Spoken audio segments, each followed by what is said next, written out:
When I said that they are perhaps they are trying to balance, the race to make sure that black people do not take over, or black and brown people do not take over the country, or their population doesn't exceed, the white folks. Let's take a look at all the African countries that is being ruled by black people. Tell me one successful countries in Africa that a black man is in charge of. There is no single one. There's no single one. So it means that it tells you sharply that if eventually America comes to a point like that, America may end up being like some of those countries in Africa, where rogues, young thieves will be in position of power, where you have a seat tight presidents, where you have people on paper they say they are practicing democracy, but in actuality they are practicing monarchy. Look at Uganda. Museveni is going for the eighth term. Is he his birthright? Is he his birthright? In fact, there is even a conversation that at some point he will hand over to his son. So it's a family business. And he's not the only one. So if the trend continues, and this is me just thinking that they are trying to control the trend. If it continues, then we eventually take over. Our population exceeds their population. It means that whoever comes out to, for election and from us, will eventually win because of the color. And we elect somebody, it may end up being like Africa. Look at Chicago. The city of Chicago, they elected a black mayor. Look at what that mayor is doing. In fact, he was the one that signed out the whole parking space and sold the whole parking space for the next 75 years. And so I think he sold it for 1 billion for the next 75 years. For 1 billion. Look at Eric Adams messing up in New York. So there is a distance, there is a trend, there are people, there are examples for us to look at and see that, it might not be in our best interest for us to, exceed the population of white people in this country. This is just me thinking it. And I'm not trying to throw my race under the bus, but I'm pointing out the obvious. I definitely disagree with you on that.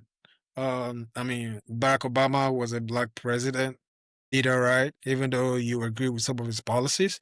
But I think the countries that you're mentioning, we know one thing that is common in these countries, corruption. Corruption that are driven and supported by external forces, mainly America and Britain. Yeah, they make deals with those presidents, with those leaders, deals that would benefit the American interest internationally, but not the local economy, not the African economy. And we know that there's no rule of law in Africa. So the things you can get away with in Africa, if you do it as a leader in America, you're not going to be able to get away with it. All of those people that are that are doing anyhow in the government here, is either they're going to end up going to jail, or they cut a deal with the DA or with the FBI and they can take care of it. But in some cases, if they've done terribly, they're going to end up going to jail. Uh, in Africa, it's difficult before you can see a governor going to jail. It's difficult before you can see a president being dragged into a court. Trump was dragged into a court. Even though some of those cases were questionable, it was dragged into a court as a president. You dare not try in Africa. You either going to lose your job, lose your life, or be missing. So there's a rule of law, and if you give Trump a chance, if you give the people in Trump's administration a chance, they will do worse than the leaders in Africa. The thing that is stopping them from carrying out their full force is because of the rule of law. If the rule of law is not here in America, every black person, every person of color in America would have been deported a long time ago.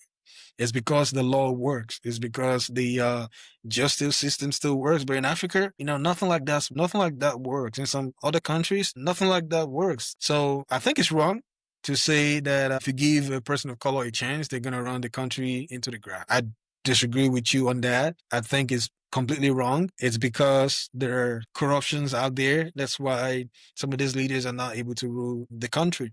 And we know there are also external forces that will impose a type of leadership in a country. American interest internationally, they will support some questionable characters to become a leader so they can use them as a bargaining chip to get what they want. So you can't really say it's because of the bad leaders that we have.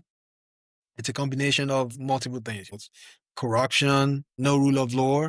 If there's a rule of law like it is in America, in these other countries, they're going to do better than America. Like I said, if Trump is given a chance, he's going to do worse than the leaders in Africa. He's going to get rid of a lot of things. It's going to become the king in America. But because of the rule of law, because of the Supreme Court, he's not able to carry that out.